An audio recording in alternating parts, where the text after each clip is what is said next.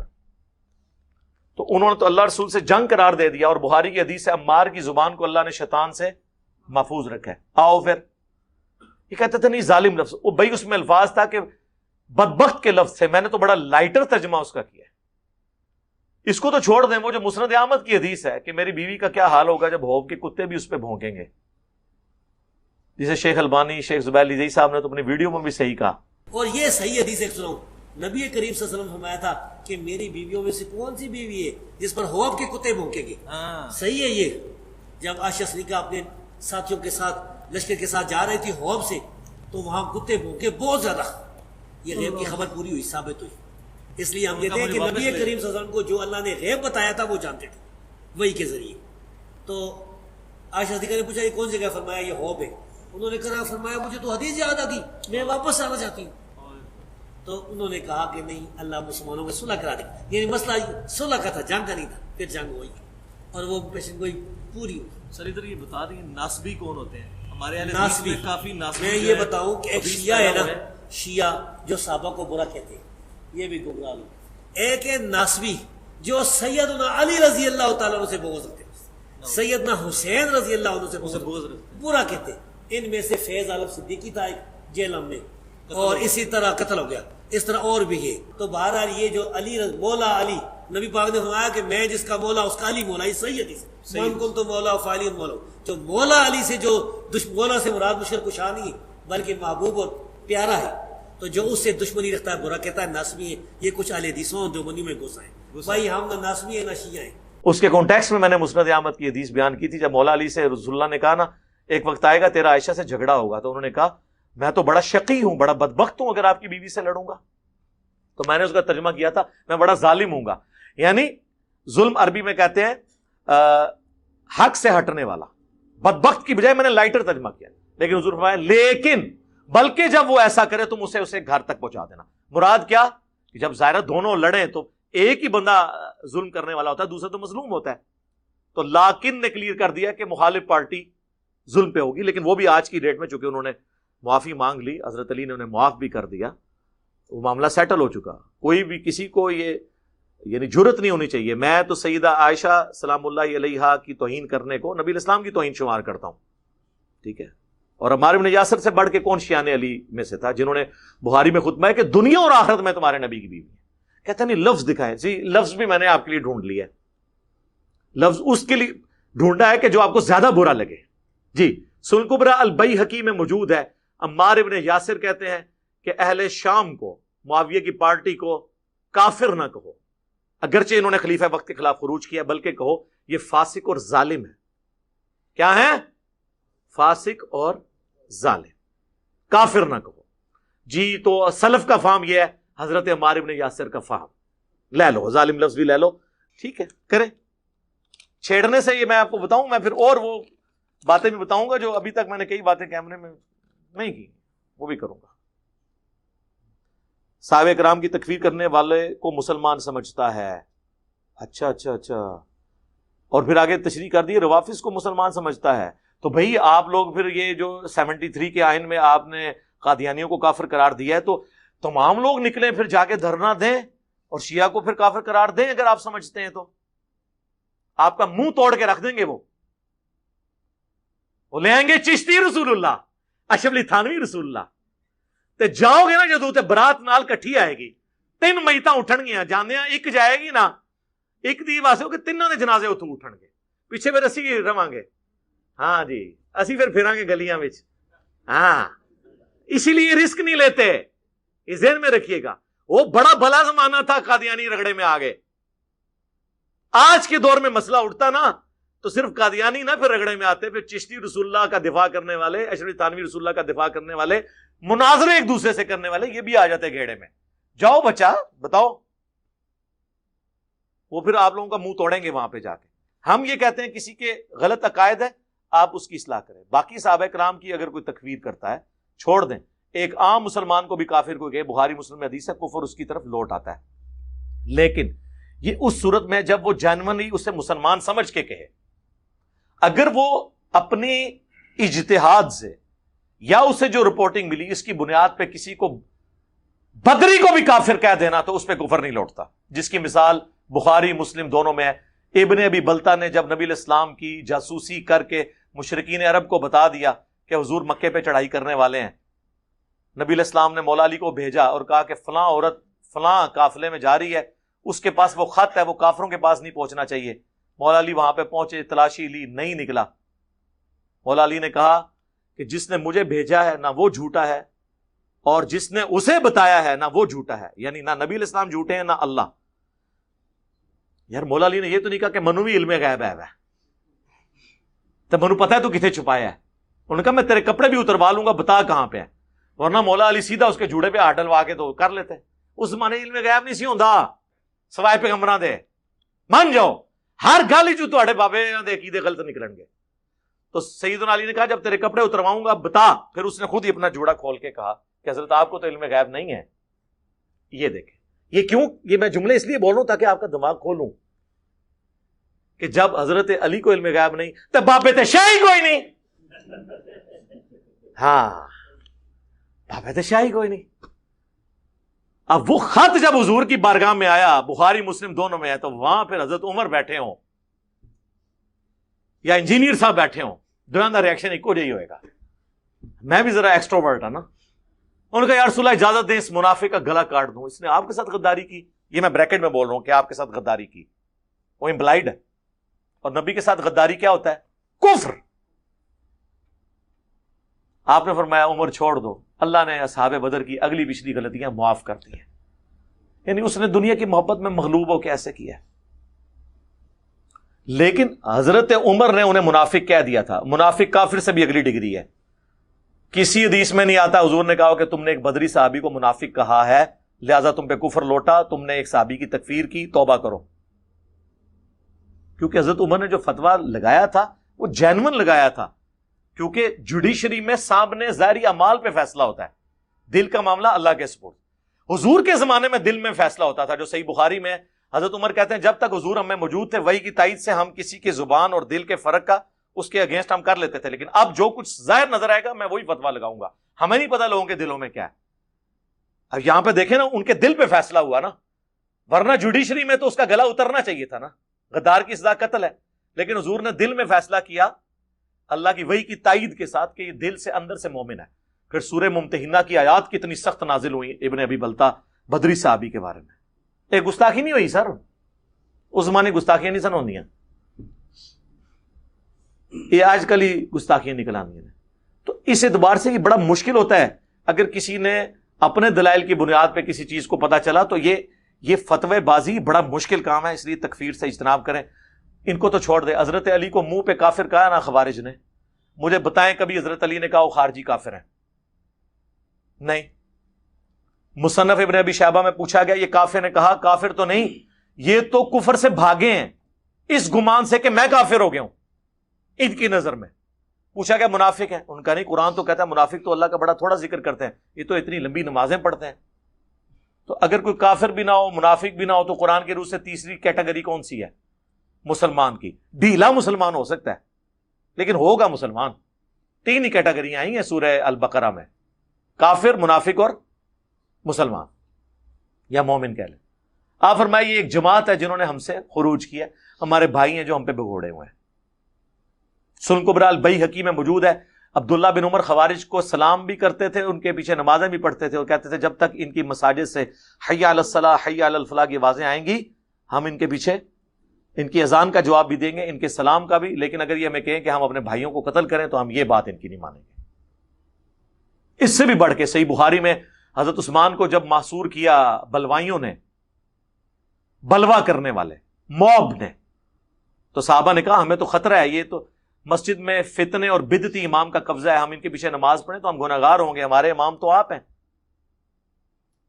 تو حضرت عثمان نے کہا نیکی کے کاموں میں ان کا ساتھ دو، برائی میں ان سے الگ رہو.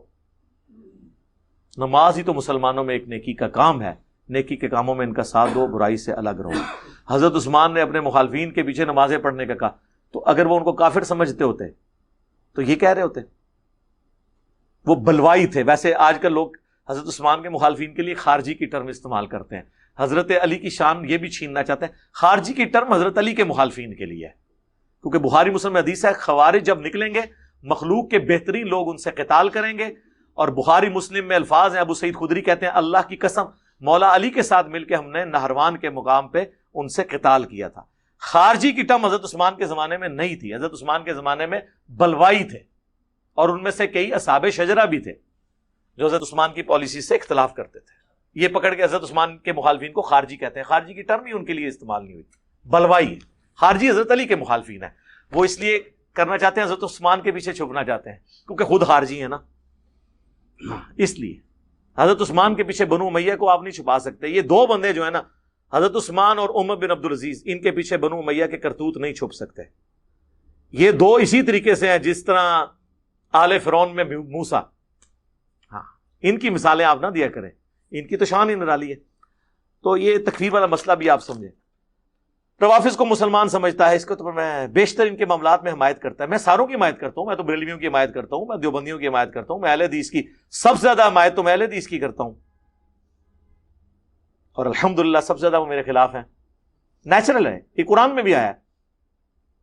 مجھے بتائیں مسلمان یہودیوں کے زیادہ قریب تھے یا بت پرست مشرکین یہودیوں کے زیادہ قریب تھے؟ مسلمان. لیکن یہودی کہتے تھے مسلمانوں سے تو مشرک بہتر ہیں. کیوں؟ کیونکہ ان کی چودراہٹ مسلمانوں کی وجہ سے سٹیک پہ لگی تھی. ان کو نہیں نظر آیا کہ مسلمان تو موسیٰ کو پیغمبر مان رہے ہیں اور مشرکین عرب تو آسمانی پیغمبروں کو مانتے ہی نہیں ہیں. لیکن ان کو پتا تھا کہ مشرکین عرب سے یہودیوں کو کوئی فرق نہیں پڑنا، لیکن مسلمانوں سے یہودیت کو فرق پڑے گا. اہل حدیثوں کو بھی پتا چلا ہے کہ بریلویوں سے، شیعہ سے، اہل حدیث کو کوئی فرق نہیں پڑنا دیوبندیوں سے. لیکن انجینئر صاحب جو باتیں کر رہے ہیں اس سے ہمارا فرقہ، وہ میں نے پہلے کو بتایا 2 فرقے مک گئے ہیں. ہاں ختم. یہ میری آپ پروفیسی یاد رکھیے گا علی وجہ بصیرت، کہ جب سے ہماری یہ دعوت لانچ ہوئی ہے کوئی بھی بریلوی دیوبندی اہل حدیث نہیں ہوا اس کے بعد. اب جتنے یہ نسلی ہیں، جتنے عرصہ یہ نسل چلے گی، کیونکہ اب جو کوئی بریلوی دیوبندی تحقیق شروع کرتا ہے وہ اہل حدیث نہیں ہو سکتا. کیوں؟ یہاں تو یزید کو بڑھا چڑھا کے پیش کرتے ہیں، حسین کو باغی کہتے ہیں، علی کو نیچے کرتے ہیں، بنو امیہ کو اوپر کرتے ہیں. تو وہ سوچتا ہے کہ اگر میں نے بریلویت اور دیوبندیت چھوڑی ہے بخاری مسلم کی وجہ سے، تو بخاری مسلم میں جو بنو امیہ کے خلاف باتیں ہیں میں وہ کیوں نہ مانوں، خالی رفع دین کی شروع کروں. اس لیے سب زیادہ اہل حدیث کے، یہ میں آپ کو ٹروتھ ریویل کر رہا ہوں، لوگ کہتے ہیں اہل حدیث 99 مسائل اہل حدیث کے آپ والے ہیں، پھر یہ مخالف کیوں ہیں؟ اس لیے کہ افیکٹو وہ ہیں، ان کے فرقے میں اب اضافہ نہیں ہوگا. بریلوی دیوبندی تو اتنے ہیں کہ ان کی مائیں روزانہ اتنے بریلوی دیوبندی اور پیدا کر دیتی ہیں جتنے ان کو چھوڑ کے جاتے ہیں. لیکن اہل حدیث تو بیچارے تھوڑے نو روڑا. اور دوسرا فرقہ شیعہ دا. شیعہ میں اب جتنا پڑھا لکھا طبقہ ہے نا، وہ متنفر تھا ان کی بدعات سے، ان کے ماتموں سے، ان کے جھولوں سے، اور ان کے صحابہ کرام کے بارے میں روڈ لینگویج یوز کرنے سے. ہاں بنو امیہ والا مقدمہ ان کا جینون تھا، وہ ہم نے مان لیا، اس لیے لوگ، اللہ کا شکر ہے. تو ہم ہر ایک کا ساتھ دیتے ہیں کیونکہ ہمارے نبی نے ہمیں بتایا ہے کہ ابو ہریرہ رضی اللہ تعالیٰ عنہ کو صحیح بخاری میں آتا ہے کہ انسانی شکل میں آ کر شیطان نے وظیفہ دیا تھا آیت الکرسی کا کہ صبح تک فرشتہ تیری حفاظت کرے گا. نبی علیہ السلام نے فرمایا 3 دنوں سے جو تیرا مہمان انسانی شکل میں ہے جھوٹا لیکن بات سچی کی ہے. تو بریلوی، دیوبندی، اہل حدیث، شیعہ اپنے کئی معاملات میں جھوٹے ہیں، اپنے عقائد کی خرابیوں کے باوجود کئی باتوں میں درست بھی ہیں. ان کو میں درست کہتا ہوں، جہاں پہ وہ غلط ہے میں ان کو غلط کہتا ہوں. تو میں اللہ کا شکر سب کی حمایت کرتا ہوں سچائی میں. محدثین پر احادیث چھپانے کا الزام لگاتا ہے. الزام کہاں سے لگا رہا ہوں میں نے تو آپ کو پریکٹیکلی ثبوت دے دیا ہے، اور اس کے بعد ان کی میں نے کوئی توہین نہیں کی ہے. ظاہر ہے کہ جب حکومت ہو بنو امیہ اور بنو عباس کے پاس تو اعلان حق بلند کرنا تو مشکل ہوتا ہے. اور میں نے آپ کو ثبوت دیا کہ امام ابو داؤد صحیح حدیث ہے 4131 ابو داؤد میں، مقدام بن مادی کرب کو جب امیر شام نے کہا کہ حسن فوت ہو گئے ہیں تو وہاں پہ وہ لکھتے ہیں ایک مرد نے کہا کہ تم حسن کے مرنے کو مصیبت سمجھتے ہو. تو مقدام کو پھر غصہ آیا، انہوں نے کہا کہ میں کیوں نہ حسن کی موت کو مصیبت سمجھوں. نبی علیہ السلام تو ایک طرف حضرت حسن کو اپنے اس پہ بٹھاتے تھے زانوں کے اوپر، کہتے تھے حسن مجھ سے ہے، حسین علی سے ہے، تو میں اس کے مرنے کو مصیبت نہ سمجھوں. تو ابو داؤد نے لکھا قال رجل، لیکن امام احمد نے لکھا قال معاویہ. یہ معاویہ نے کہا تھا کہ حسن کا مرنا کون سی مصیبت ہو گیا. تو پھر میں نے کہا کہ امام ابو داؤد نے صرف یہ یہاں پہ نہیں کیا، بلکہ ابو داؤد میں حدیث ہے جب فلاں شخص فلاں کو ملنے کوفے آیا تو حضرت علی پہ سب و شتم کروایا. وہ فلاں فلاں انہوں نے لکھا، تو میں نے بتایا کہ امام ابو داؤد نے لکھا ہے، لیکن سنن نسائی الکبریٰ میں امام نسائی نے لکھا ہے جب حضرت معاویہ حضرت مغیرہ ابن شعبہ کو ملنے کوفے آئے تو انہوں نے خطبہ مقرر کی حضرت علی پہ سب و شتم کے لیے. تو میں نے یہ آپ کو پریکٹیکلی ثابت کی ہے، الزام نہیں لگایا. الزام تو ہوتا ہے جو جھوٹا ہو. میں نے آپ کو بتایا کہ پریکٹیکلی ایسا ہوا ہے، لیکن اس کے بعد کسی کی توہین ہم نے نہیں کی ہے. ہمارے لیے تو یہ کافی ہے کہ انہوں نے فلاں کے ساتھ بھی روایتیں لکھ دی ہیں، ہم آپ کو بتا سکتے ہیں. امام بخاری نے حضرت علی علیہ السلام کے بارے میں لکھا، چلے سنیں کہ حضرت علی رضی اللہ تعالیٰ علیہ السلام جب کوفے میں شفٹ ہوئے تو وہ اپنے چبوترے پہ بیٹھ کے لوگوں کو دینی مسائل سکھایا کرتے تھے. زور کی نماز پڑھی اور پھر عصر تک وہ مسائل سکھاتے رہے. شیعہ سے بھی میں کہتا ہوں کہ زور اثر جمع کرنا جائز ہے، الگ وقت میں پڑھنا افضل ہے. اور یہ شیعہ کے خود اپنے جواد نقوی صاحب کا بھی کلپ آیا تو یہ ان کے لیے بھی پھکی ہے. اس میں حضرت علی نے زور اثر الگ الگ وقت میں پڑھی ہے.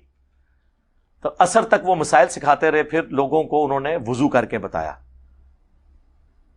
وضو کیا، اس میں الفاظ ہیں کہ چہرہ دھویا، پھر دونوں ہاتھ کونیوں تک دھوئے. آگے آ کے راوی کے الفاظ ہیں کہ پھر راوی نے سر اور پاؤں کا بھی ذکر کیا.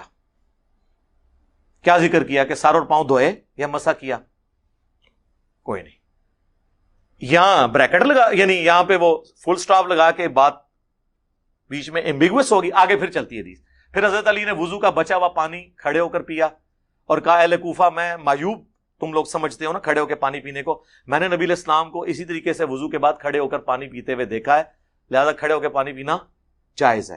اسی حدیث کی بنیاد پہ ہم مسلم کی اس حدیث کو منسوخ سمجھتے ہیں جو نبی علیہ السلام نے فرمایا کہ جو کھڑے ہو کر پانی پیے وہ کیا کر دے. وہ حدیث منسوخ ہے، بعد میں حضور نے اجازت دی اور یہ بہت بڑی امت کے لیے ایک سہولت ہے. عمومی عمل بیٹھ کے ہی پانی ہے، لیکن کھڑے ہو کے پینا بھی سنت ہے. اور اس میں یہ بھی قید نہیں کہ وضو کا بچا ہوا ہو یا نہ ہو. وضو کا بچا ہوا کوئی زمزم تو نہیں بن جاتا، وہ بھی پانی ہے. حضرت علی نے مطلقاً ذکر کیا. اب یہ اتنی لمبی حدیث میں وضو کا جب طریقہ آیا نا، وہاں پہ صحیح بخاری میں آتا ہے کہ حضرت علی نے چہرہ دھویا، دونوں ہاتھ کونیوں تک دھوئے. اس کے بعد آتا ہے پھر سر اور پاؤں کا ذکر کیا. راوی نے کیا ذکر کیا؟ دھوئے کے مسا کیا. یہی تو رولا بڑے ہیں. سنی یہ مسئلہ یہ حل ہو جائے کہ مولا علی نے وضو کیڑا کیتا سی. وہ مسند ابی داؤد طیالسی کے اندر سیم 100% یہی سند ہے جو امام بخاری کی ہے، بلکہ اس سے بھی اعلی سند ہے. امام بخاری اور حضرت علی کے درمیان جتنے واسطے ہیں نا، ان میں سے ایک واسطہ کم ہے، باقی 100% ڈیٹو کاپی ہے اس سند کی. وہی 100% سند ہے، ایک لفظ کا بھی فرق نہیں ہے. وہاں پہ موجود ہے کہ حضرت علی نے چہرہ دھویا، دونوں ہاتھ کونیوں سمیت دھوئے، پھر سر کا مسح کیا اور پھر پاؤں کا مسح کیا. چہرہ دھویا، دونوں ہاتھ کونیوں سمیت دھوئے، پھر سر کا مسح کیا اور پھر پاؤں کا مسح کیا. جبکہ صحیح بخاری میں کیا ہے کہ چہرہ دھویا، دونوں ہاتھ کونیوں تک دھوئے، پھر راوی نے سر اور پاؤں کا بھی ذکر کیا. کیا ذکر کیا نہیں لکھا ہوا. تو ایک جگہ کہیں حدیث چھپتی ہے، دوسری جگہ آ جاتی ہے. یہ چھپانے کا الزام نہیں ہے، ریالٹی ہے. اور اس کی وجہ سے کوئی بندہ زیرو سے ملٹیپلائی نہیں ہو گیا، یہ ذہن میں رکھیے گا. پتہ نہیں کیا مجبوریاں ہوں، کیا معاملات ایسے ہوں، اس لیے آپ چیزوں کو سمجھا کریں. تو میں یہ کوئی الزامات نہیں لگاتا، میں پریکٹیکلی بتاتا ہوں. اور اس کے بعد یار اگر میں ان لوگوں کو نعوذ باللہ سے نفرت کروں تو میں ان کی کتابیں یہاں پہ رکھوں یار. ہم سے پہلے تو بخاری مسلم کو جانتا ہی کوئی نہیں تھا. مولوی بھی خالی آپ پہ روب ڈالتے تھے ہر حدیث کے آگے بخاری شریف، نہ انہوں نے کبھی بخاری سے کوئی نمبر بتایا. ٹھیک ہے جی. ہمارے جا کے کالج اسکول میں پڑھایا جاتا تھا کہ بخاری کوئی ہوتی ہے. میں نے انجینئرنگ یونیورسٹی میں پہلی دفعہ بخاری دیکھی تھی، انجینئرنگ یونیورسٹی میں جا کے. یہ میں آپ کو 95 کی بات کر رہا ہوں. زمانے میں تو آپ سوچ سکتے ہیں نا، آج ہمارے بچوں کو بھی پتا ہے کہ بخاری شریف میں کیا لکھا ہوا ہے. بخاری میں 2812 کیا ہے؟ عمار کو باغی جماعت قتل کرے گی. مسلم میں 240 علی سے محبت نہیں رکھے گا مگر مومن، علی سے بغض نہیں رکھے گا مگر منافق. نمبروں کے ساتھ حدیثیں پتہ ہے. تو ہمیں کوئی کہے گا کہ ہم نعوذ باللہ محدثین پہ قادیانیوں کو صرف اس لیے کافر کہتا ہے کہ وہ اسے کافر سمجھتے ہیں. شکر ہے جی آپ نے یہ سچی بات لکھی ہے کہ میں قادیانیوں کو کافر سمجھتا ہوں. ابھی تک تو کہہ رہے تھے قادیانیوں کو کافر نہیں سمجھتا. اچھا دوسرا یہ آدھا جملہ ہے، یہ میں نے تعلیق بالمحال پیش کی تھی، یہ قرآن میں بھی ہے. قل ان کان للرحمن ولد فانا اول العابدین. اے نبی تم فرماؤ بالفرض اگر اللہ کا کوئی بیٹا ہوتا تو سب سے پہلے میں اسے پوج رہا ہوتا. تو اس کا کیا مطلب ہے کہ قرآن یہ کہنا چاہتا ہے کہ اللہ کا بیٹا ہے؟ اسے کہا جاتا ہے تعلیق بالمحال. چونکہ وہ پاسبل نہیں لہذا یہ بھی پاسبل نہیں. میں نے یہ آیت کوٹ کر کے کہا تھا میں بھی آپ کے سامنے ایک تعلیق بالمحال رکھتا ہوں کہ اگر قادیانی مجھے مسلمان سمجھ لیں تو میں بھی انہیں مسلمان سمجھ لوں گا. جس طرح قرآن کہتا ہے کہ اگر اللہ کا کوئی بیٹا ہوتا تو رسول اللہ اس کی عبادت کرتے. تو اللہ کا تو بیٹا ہونا ہی نہیں ہے، لم یلد ولم یولد. اور پھر میں نے کہا تھا یہ میں انٹلیکچوئل جملہ بول رہا ہوں اس لیے کہ تاکہ آپ کو بتاؤں کہ قادیانی کس طرح بھاگتے ہیں اس جملے سے. وہ مظلوم بنے ہوئے ہیں حالانکہ ظالم ہیں. ہمیں کہتے ہیں ہم ان کی تکفیر کرتے ہیں، وہ ہم سب کی تکفیر کرتے ہیں. تو میں نے کہا تھا کہ اس جملے کی آپ انٹینسٹی کو سمجھیں کہ قادیانی جب مجھے مسلمان سمجھیں گے تو اس کا کیا مطلب ہے کہ غلام احمد قادیانی کو وہ پیغمبر نہیں مانیں گے، کیونکہ ایک پیغمبر کا انکار بھی سارے پیغمبروں کا انکار ہے. تو میں تو غلام احمد قادیانی کو دجال سمجھتا ہوں. تو اگر قادیانی مجھے کہیں کہ غلام احمد قادیانی کو دجال مانتے ہوئے بھی آپ ہمارے مسلمان بھائی ہیں، تو اس کا مطلب کیا ہے کہ غلام احمد قادیانی پیغمبر نہیں ہے. مجھے کوئی آگے کہے کہ میں رسول اللہ کو نہیں مانتا تو مجھے مسلمان مانو، میں کہوں گا نہیں. اور اس پہ میں نے کتنے قادیانیوں کو بھگایا ہے، ہمارے اسٹوڈنٹس نے بھگایا ہے. میرے پاس 8-10 سال پہلے آئے کچھ قادیانی، ان کے دھوکے میں نے سامنے جب رکھے، کہتے ہیں آپ کو کیا مسئلہ ہے؟ میں نے کہا آپ مجھے کافر ہیں. نہیں آپ مسلمان ہیں. میں نے کہا اپنے مربی سے لکھوا کے لاؤ. اور میں نے ادھر ہی کہا تھا قیامت تک نہیں آؤ گے. ٹائم قیامت تک ہے، جیسا کراچی والے مفتی کو ٹائم دیا نا قیامت تک کے لیے. یہ محاورتاً ہوتا ہے کہ کبھی نہیں آؤ گے. تو میری کرامت ہے 10-11 سال ہو گئے واپس نہیں آئے، کیونکہ کوئی مربی یہ لکھ کے نہیں دے گا. کیونکہ اگر مجھے مسلمان مان لیں تو غلام احمد قادیانی کو ان کو ماننا پڑے گا، پیغمبر نہیں، کیونکہ پیغمبر کا انکار کرنے سے تو کوئی مسلمان نہیں رہتا نا. تو انٹلیکچوئل جملہ تھا، آدھا کاٹا انہوں نے. تو یہ تعلیق بالمحال قرآن سے میں نے پیش کی ہے. سورہ الاعراف میں آیا کہ اس وقت تک کافر اور منافق جنت میں داخل نہیں ہوں گے جب تک کہ سوئی کے ناکے سے اونٹ نہ گزر جائے.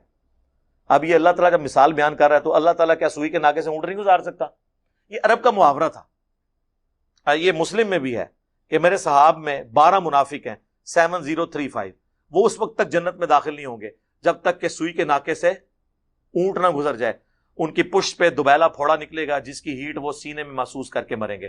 اور میں نے آپ کو نہیں بتانا کہ کن کی موت دوبیلا پھوڑے سے ہوئی ہے، یہ پھر بعد میں مجھ سے پوچھتے ہیں، یہ میں نے نہیں بتانا. بہرحال میں نے بتایا کہ یہ مثال سورۃ الاعراف کی حضور نے بھی پیش کی. اب اس کے بعد کوئی کہے کہ جی قرآن نے یہ کہہ دیا کہ قیامت والے دن سوئی کے ناکے سے اونٹ گزرے گا اور سارے کافر جنت میں چلے جائیں گے.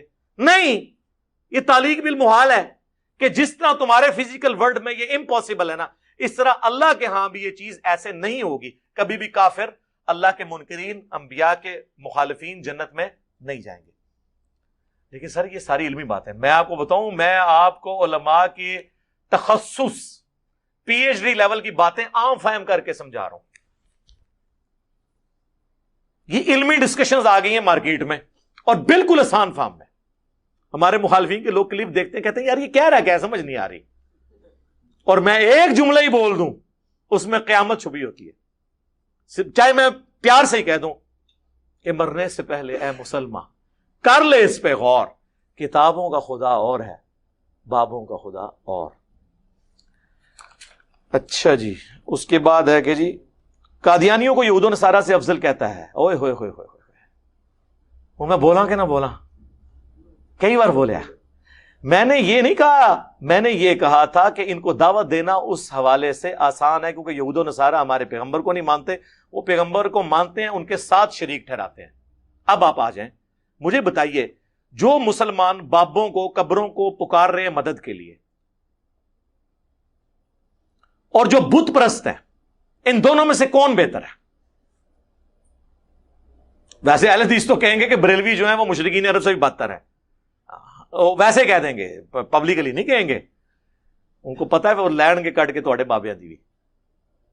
تو ظاہر ہم کہیں گے جو کلمہ کو مسلمان نبی علیہ السلام کو مان رہا ہے وہ اس بت پرست بت سے مانگنے والے سے بہتر ہے, اس لیے کہ اس میں اصلاح کی گنجائش ہے. اسی طریقے سے قادیانی ہمارے نبی علیہ السلام کو مانتے ہیں, اس کے بعد انہوں نے ایک جھوٹی نبوت کلیم کی, نبی کے ساتھ شرک کیا, جس طرح ہمارے کئی مسلمان اللہ کے ساتھ شریک کر کے. جب آپ یہ کہیں کہ عبد القادر جیلانی نے روح کھولی اسرائیل کو لوں, اور اللہ تعالیٰ کہہ رہا پیچھے ہوں عبد القادر بھی پی گیا ہے. عبد القادر دیا میں گلاں سناواں اپنے بابے دیاں تے تواں پٹھا کر کر کے ماراں. میں تو اللہ دی قسمیں ڈردا جڑیاں گلاں بابے غوث پاک نے فرمائیاں. آپ دا ایک مرید ہو گیا فوت, ہن سنو, فرماتے ایک بندہ فوت ہو گیا تو اس کی قبر میں جب فرشتے اس کو عذاب دینے لگے نا گر سے, تو بابا اور چلے گئے قبر. ہن مرزا جیلمی بولے گا او جی غوث پاک کہاں سے چلے گئے؟ ایک کتے دے دماغ میں جو پاؤنک تو سوا ککھ نہیں آؤں,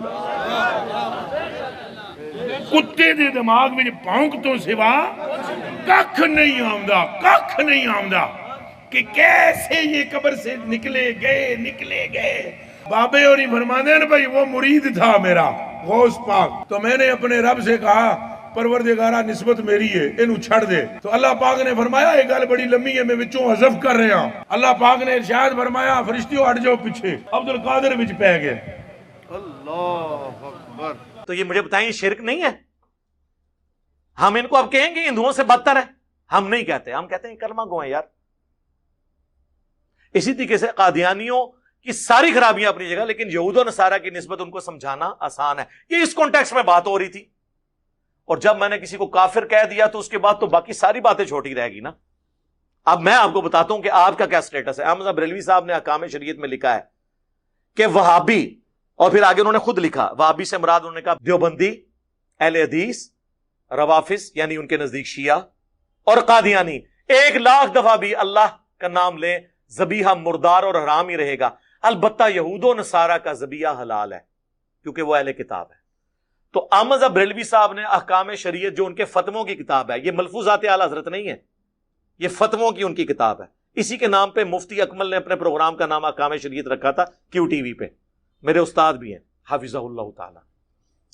تو احکام شریعت میں اعلی حضرت کیا کہہ رہے ہیں کہ جو اہل حدیث ہیں, دیوبند ہیں اور شیعہ ہیں, اور قادیانی کافروں کو بھی اس کے ساتھ شمار کر کے کہا کہ ان کا ذبیحہ تو حرام ہے, اور لکھا یہ مرتد ہیں, یہ بھی لکھا یعنی واجب القتل, اور یہود و نصارہ بہتر ہیں. تو اس کو تو آپ چھوڑیں, آپ اپنی فکر کریں. یہ علماء دیوبند آپ کو اعلی حضرت نے یہود و نصارہ سے بھی بدتر لکھا ہے. ہاں آپ اپنی فکر کریں, جو پنجابی کے اندر اپنی منجی تھلے ڈانگ پھیرو. جی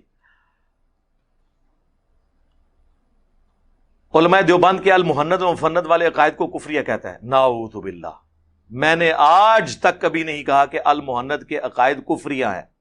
ہاں میں نے کہا گمراہ کن ہیں اور شرکیہ اس حوالے سے ہیں جو انہوں نے پبلک کو ڈاکٹرن خود کروائی ہوئی ہے.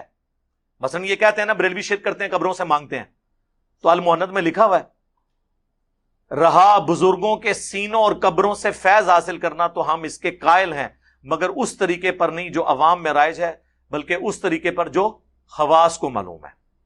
تو قبروں سے مانگنے کے قائل ہیں. وہ کہتے ہیں نہیں اس کا آپ کو سمجھ نہیں آیا. ہم کہتے ہیں چلے آپ ہمیں سمجھائیں نا, اب سمجھا تو سکتے نہیں, ہم کہتے ہیں ہم ہی آپ کو سمجھا دیتے ہیں. ارواح ثلاثہ میں اشرف علی تھانوی صاحب نقل کرتے ہیں کہ قاسم نانوتوی صاحب مرنے کے 6 سال کے بعد اپنی قبر سے نکلے، دیوبند میں تشریف لائے، خواب میں نہیں بیداری میں، جسد انصری کے ساتھ، اور دیوبند کے 2 مولویوں کی صلح کروا کے واپس چلے گئے. اور اس واقعے میں لکھا ہے کہ جن کی صلح کرانے آئے تھے سخت گرمیوں میں بھی رضائی اوڑی ہوئی تھی، ان کا پسینہ چھوٹا ہوا تھا. ظاہر ہے جی مردہ قبر سے نکل کے آ جائے. تو انہوں نے پوچھا حضرت کیا ہوا آپ کو؟ ان کا ابھی مولانا تشریف لائے تھے جی. اور نقل کون کر رہا ہے؟ اشرف علی تھانوی. انہوں نے باقاعدہ حاشیہ لگایا کہ وہ اصل میں اپنے اس جسم کے ساتھ نہیں آئے تھے جو دفناتے وقت تھا، ایک اللہ نے ان کو نیا جسم دیا تھا، اس جسم سے وہ قبر سے نکل کے تشریف لائے تھے جی. فیض دے کے چلے گئے. اسی اربع ثلاثہ میں موجود ہے کہ ایک انہی کے دیوبند کے بزرگ تھے، ان کی قبر کی مٹی لوگ شفا کے لیے لے کے جاتے تھے. یہ وہ سارے عقائد ہیں جو بریلویوں والے ہیں. اب ان عقائد کا دفاع کراچی والا مفتی کیسے کرے آ کے؟ اس کی اپنی عوام بھی اس کو مارے گی، وہ جو ہر سائز کا ملتا ہے، پاؤں میں پہنا جاتا ہے. اور علماء بھی کہیں گے یار یہ کیا، یہ تو ہم نے ایک ڈھکوسلہ بنایا ہوا تھا بریلویوں سے الگ ہونے کے لیے، تو مانا ہے ادھر. تو یہ الموند کا عقیدہ ہے. بتاؤ، الموند میں لکھا ہوا ہے کہ رسول اللہ کی قبر کو ہم اللہ کے عرش سے افضل مانتے ہیں، اور دفاع کرتے ہوئے کہتے ہیں نہیں رسول اللہ اشرف المخلوقات ہیں، تو نبی علیہ السلام تو اللہ کے عرش سے افضل ہوئے. ہم کہتے ہیں نا، یہ تو آپ نے بات نہیں لکھی. آپ نے کہا وہ حصہ زمین جو حضور سے ٹچ کیے ہوئے، نبی علیہ السلام کو آپ نے اللہ کے عرش سے افضل نہیں کہا. یہ کہیں تو ہم آپ کے ساتھ ہیں کہ رسول اللہ سب سے بہترین مخلوق ہیں. وہ کہتا نہیں وہ جو مٹی کا ہم نے اس لیے ذکر کیا کہ اس مٹی میں سے حضور پیدا ہوئے تھے. ہم کہتے ہیں نا، اس مٹی کے جس حصے سے حضور پیدا ہوئے تھے وہ حضور پیدا ہو گئے. اب جو باقی مٹی ہے وہ نہیں افضل ہو سکتی. اگر اس کو افضل مانیں گے تو ساتھ ابو بکر عمر کی قبریں ہیں وہ بھی افضل ہو جائیں گی. نہیں، وہ ٹچ کیے ہوئے، تو ٹچ تو نہیں کی ہوئی، یہ بھی جھوٹ ہے. صحیح مسلم میں حدیث ہے کہ حضور کی قبر مبارک میں سرخ رنگ کی چادر بچھائی گئی، اس کے اوپر حضور کو دفنایا گیا. کہانی تو اڑا بھی جھوٹ نکلا ہے. حضور کو تو قبر انور ٹچ کر ہی نہیں رہی ہے، اس میں چادر ہے. تو اب کیا کریں، وہ چادر بھی افضل ہے. کوئی شے بھی صحیح سے نکل دی نہ دی. آؤ، پورا ریاض الجنہ افضل ہے. پھر ہم آپ کو وہ بخاری کی حدیث سنائیں گے. دیکھنا میری شان کو اس طرح بلند نہ کرنا جس طرح نصارہ نے اپنے پیغمبر کے بارے میں کلیم کیا. میں اللہ کا بندہ اور اس کا رسول ہوں، مجھے اللہ کا بندہ اور اس کا رسول کہنا، غلوف نہیں کرنا. لا تغلو فی دینکم.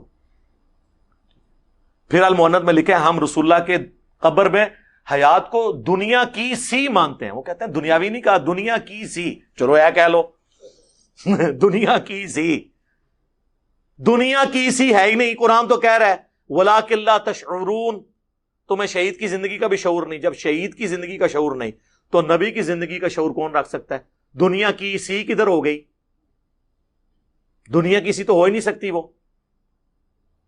وہ برزخ ہے، آخرت کی سی ہے. وہ بخاری میں حدیث ہے، اما عائشہ کہتی ہیں کہ اللہ تعالیٰ نے رسول اللہ کی موت سے پہلے میرے تھوک کو اور رسول اللہ کے تھوک کو ایک جگہ جمع کیا. وہ مسواک والے واقعے سے جو چبا نہیں سک رہے تھے. اس دن جو رسول اللہ کی دنیا کی زندگی کا آخری دن اور آخرت کی زندگی کا پہلا دن تھا. ہم حیات نبی کو مانتے ہیں، آخرت کی، دنیا کی نہیں. آج بھی قبر مبارک کھولیں تو آپ کو نبی علیہ السلام نماز پڑھتے ہوئے نظر نہیں آئیں گے. وہ اسی حالت میں دفنائے ہوئے نظر آئیں گے جو 1400 سال پہلے، جسم مبارک بالکل سلامت. وہ نمازیں پڑھنا بھی جو مسند ابی یعلا میں آیا وہ برزخی ہے. صحیح مسلم میں آیا میں نے موسیٰ علیہ السلام کو ان کی قبر میں نماز پڑھتے ہوئے دیکھا، برزخی ہے، آخرت کا ہے. پھر المحنت کے اندر جو اسام الارمین میں جن باتوں پہ کفریہ فتوے تھے ان کا جھوٹا دفاع کیا ہوا ہے آپ لوگوں نے. اور آپ کے ایک بابا جی جس نے تقریر لگائی اس نے تو کہا ہمارا یہ عقیدہ ہے کہ نبی علیہ السلام اپنی وفات کے بعد بھی دنیا میں جہاں چاہیں کونوں مقام میں تصرف فرما سکتے ہیں. تو یہ تو بریلوی کہتے ہیں. تو بریلوی دو بندی بھی دونوں ایک ہو جائیں گے انشاءاللہ. ہو گئے میں بلکہ. علماء کرام پر تان و تشنیع، بہتان درازی اس کا معمول ہے. یہ ایک بات ہے جس کو میں انڈورس کرتا ہوں بالکل. لیکن یہ تان تشنیع بہتان درازی نہیں ہے، ریالٹی. یہ بہتان کا لفظ کہتے ہیں کہ علماء کے چھپے ہوئے حقائق پبلک کے سامنے بیان کرتا ہے. ٹھیک ہے. لفظ اللہ کو معاذ اللہ محمل کہتا ہے. یار خدا کے لیے میں نے یہ کہا تھا کہ صرف اللہ نہ بولیں آپ. نبی علیہ السلام نے ایٹریبیوٹس کے ساتھ ہمیشہ اللہ کا نام لیا ہے. کوئی ایک وظیفہ مجھے حضور کا دکھائیں جس میں صرف لفظ اللہ ہو. میں کوئی اللہ کی توہین نہیں کر رہا تھا، میں کہہ رہا تھا کہ اللہ کوئی مکمل جملہ نہیں ہے، یہ نام ہے. جب تک آپ جملہ مکمل نہیں کریں گے، عربی لنگوسٹک کے پوائنٹ آف ویو سے میں بات کر رہا تھا. اللہ صرف کہیں گے تو اس کا کیا مطلب ہوگا؟ دی الہ، وہ جس کی پوجا کی جائے. لیکن یہ جملہ نہیں مکمل ہوا، یہ نام ہے. اللہ اکبر، اب جملہ مکمل ہوا. تمام بڑائیاں اللہ کے لیے ہیں، یہ اللہ بڑا ہے. سبحان اللہ، پاکی اللہ کے لیے. لا الہ الا اللہ، اللہ کے سوا کوئی معبود نہیں. لا حول ولا قوت الا باللہ، نہیں ہے طاقت گناہوں سے بچنے کی اور نہ ہمت نیکیاں کرنے کی مگر اس کی توفیق سے. تو میں نے کہا تھا نبی علیہ السلام نے آج تک جتنے وظیفے تعلیم کیے ان میں اللہ نہیں تعلیم کیا، اللہ کو ایٹریبیوٹ کے ساتھ ذکر کیا ہے. لہذا صرف یہ صوفیاء جو اللہ اللہ یہ کرتے ہیں، یہ بدعت ہے ذکر کرنا اس طریقے سے. اس نے پکڑ کے اس کی اللہ کی توہین بنا دی ہے. کسی نے چھلانگ ماری، اس نے کہا کہ نہیں، وہ مسلم میں ایک حدیث ہے، جب تک دنیا میں ایک بھی اللہ اللہ کہنے والا موجود ہے قیامت قائم نہیں ہوگی. مسلم میں اس سے انہوں نے اللہ اللہ کا ذکر ثابت کر دیا. او یہ تو محاورتاً بات ہو رہی ہے کہ جب تک اللہ کا کوئی یاد کرنے والا موجود ہے اس وقت تک قیامت نہیں آئے گی. اس سے یہ کہاں ثابت ہو گیا کہ نبی علیہ السلام نے اللہ اللہ صرف اللہ کے نام کو ذکر کرنے کی ترغیب دی ہے؟ یہ تو محاورتاً ہے، جس طرح ہم بھی کہتے ہیں یہاں ہم اللہ رسول کو یاد کرنے بیٹھے ہوئے ہیں.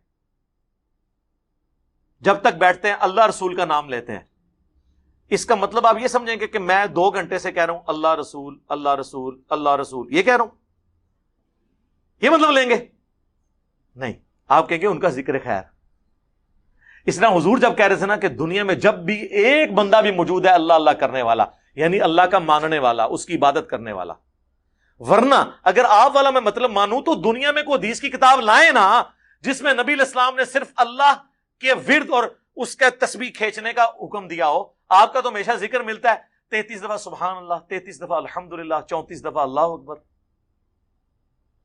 یا 33 دفعہ اللہ اکبر 100 کا عدد پورا کرنے کے لیے لا الہ الا اللہ وحدہ لا شریک لہ لہ الملک ولہ الحمد وہو علی کل شیء قدیر. بخاری مسلم دونوں میں یہ احادیث موجود ہیں. بخاری مسلم دونوں میں حدیث ہے میں تمہیں جنت کے خزانوں میں سے خزانہ دوں، لا حول ولا قوت الا باللہ. بخاری مسلم دونوں میں حدیث ہے کہ فرشتوں کی تسبیحات تمہیں بتاتا ہوں، سبحان اللہ وبحمدہ سبحان اللہ العظیم. رکوع اور سجدے کی تسبیحات مسلم شریف میں اور ترمذی میں آئیں، سبحان ربی العظیم سبحان ربی الاعلی. اور مجھے آپ کو ایک ذکر بتائیں بھی تو صحیح نا، کوئی شے کٹ کے تو لے آؤ نا، پھر میرے تے اعتراض کرو. یہ کہہ رہے کہ میں نے اللہ کے لفظ کی توہین کر دی ہے. اللہ کا نام پرفیکٹ ہے اپنی جگہ، لیکن ایٹریبیوٹس کے ساتھ اس کا ذکر کیا جائے گا. ٹھیک ہو گیا؟ یہ تھا.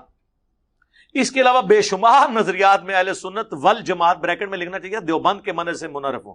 میں منحرف نہیں ہوں، بلکہ میں آپ کے عقیدوں کو سنیت کے لیے زہر قاتل سمجھتا ہوں. آپ کے عقیدے وہ ہیں جو 1867 میں دیوبند مدرسے میں بنائے گئے، اور آپ کے جو مخالفین ہیں وہ ہیں جن کے 1896 میں منظر الاسلام بریلی شریف میں بنائے گئے. دیوبند شریف اور بریلی شریف. کیا ایسا مفسد شخص اہل سنت والجماعت سے خارج نہیں ہے؟ جی میں بھی کہتا ہوں کہ وہ اہل سنت والجماعت جس کو آپ کلیم کرتے ہیں اس سے تو میں خارج ہوں. رہ گئی وہ سنیت جو کتابوں میں ہے، جو بخاری مسلم میں ہے، اس سے بھی بڑھ کر قرآن، اس سے میں آپ کو خارج کرتا ہوں دلائل کی بنیاد پہ. ٹھیک ہے جی. نوٹ: مرزا جلمی کی گستاخیوں کے کلپ اس کے یوٹیوب چینل پر بھی موجود ہیں، اس کی ویب سائٹ پہ بھی موجود ہیں. سائل کو پاکستان کا لیا، پورے انڈیا کوئی سائل نہیں لبا سوال کرنے والا. ٹھیک ہے نا. اور پھر انہوں نے جواب میں کہا کہ جی وہ گمراہ ہے، خارج ہے، ہمیں کوئی فرق نہیں پڑتا، اللہ آپ کا بھلا کرے. میں تو کہتا ہوں منظر الاسلام بریلی سے بھی آنا چاہیے فتویٰ. یہ پرانے زمانے کی باتیں ہیں، آپ لوگ یوٹیوب پہ خود جج کر لیں گے کوئی کیا کہتا ہے، ہمیں کوئی فرق نہیں پڑتا، یقین کریں. میں کہا ہمارے مخالفین سے ہمارا خون بڑھتا ہی ہے. الحمدللہ. اللہم صلی علی محمد وعلی آل محمد.